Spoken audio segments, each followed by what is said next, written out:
pacto social ou contrato social.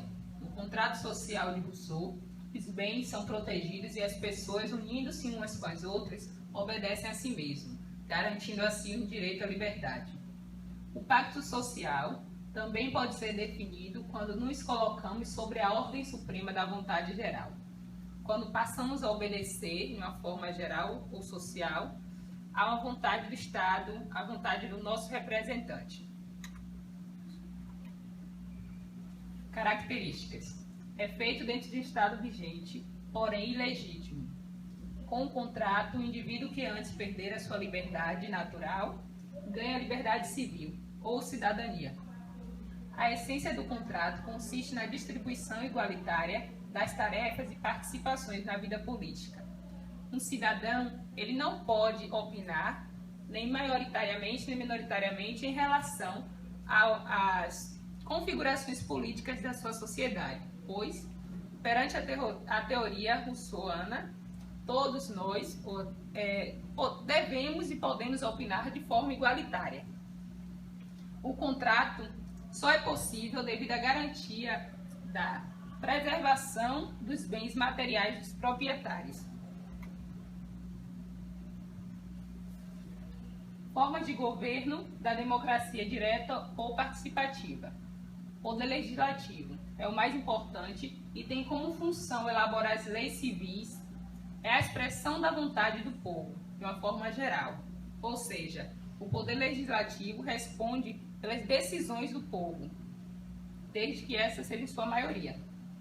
Poder executivo. Seus membros são escolhidos pelo poder legislativo, o qual antecede.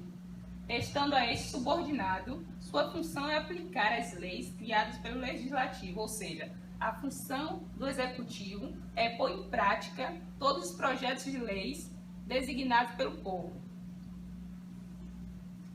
Os membros do executivo são uma espécie de subpoder do legislativo, no sentido em que o Estado é a vontade de uma forma geral, expressa pelo poder legislativo. O governo é a força expressa pelo poder executivo, ou seja, eu faço uma comparação referente à teoria de Rousseau, que o Estado pensa e o governo faz. Ou seja, o Estado pensa e o governo executa.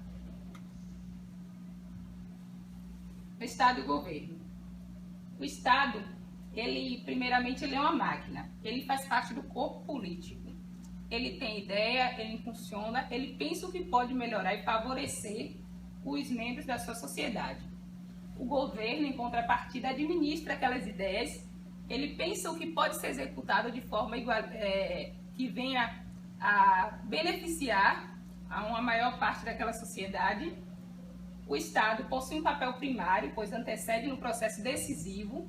Já o governo, ele tem um papel secundário, pois põe em prática aquilo que foi pensado. Pois no Estado, o povo é o soberano, ou seja, o povo manda, o povo é quem decide.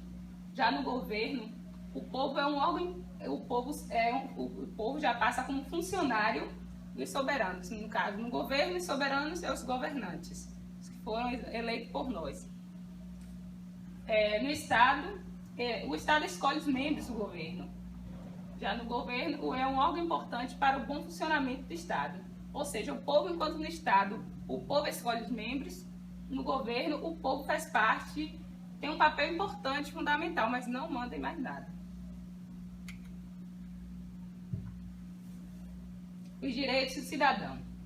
Segundo Rousseau, em sua teoria, ele diz que o cidadão tem direito na elaboração e participar na elaboração das leis, reunir-se em assembleia de forma livre, liberdade de culto, liberdade de expressão, liberdade política, sufrágio universal, ou seja, ele pode e tem o direito em escolher os seus governantes. A insurreição, que está relacionada àquela época da Igreja Católica, onde ele dominava, a insurreição está relacionada nessa parte com uma reviravolta nessa era de governança, uma quebra do poder e a escolha dos seus representantes. Tem uma citação de Rousseau aqui que é muito interessante.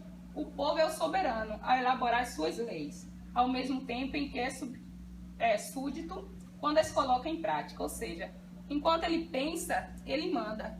Quando ele para de pensar, ele se torna súdito dependente daquele que está pondo em prática a sua ideia. O público e o privado. O público representa a pessoa pública, ou seja, de uma forma geral, o público representa o coletivo. Já o privado representa a necessidade de um grupo ou de uma pessoa específica. No público, a condição é objetiva, ampla. Já no privado é subjetiva, conduzida ou contínua, reduzida. No público, o cidadão é o súdito. Já no privado, o cidadão se torna egoísta e individualista. No público, o interesse é comum, o interesse é de todos. Já no privado, o interesse se torna... desculpe, eu confundi. No público, o interesse é comum, de uma forma geral, abrange a todos. Já no privado, o interesse é de todos, todos que compõem aquele grupo específico. No público, refere-se ao coletivo, como eu acabei de falar, todos. Já no privado, refere-se apenas ao todo, o grupo. No público, a vontade de forma geral. No privado, a vontade é do todo.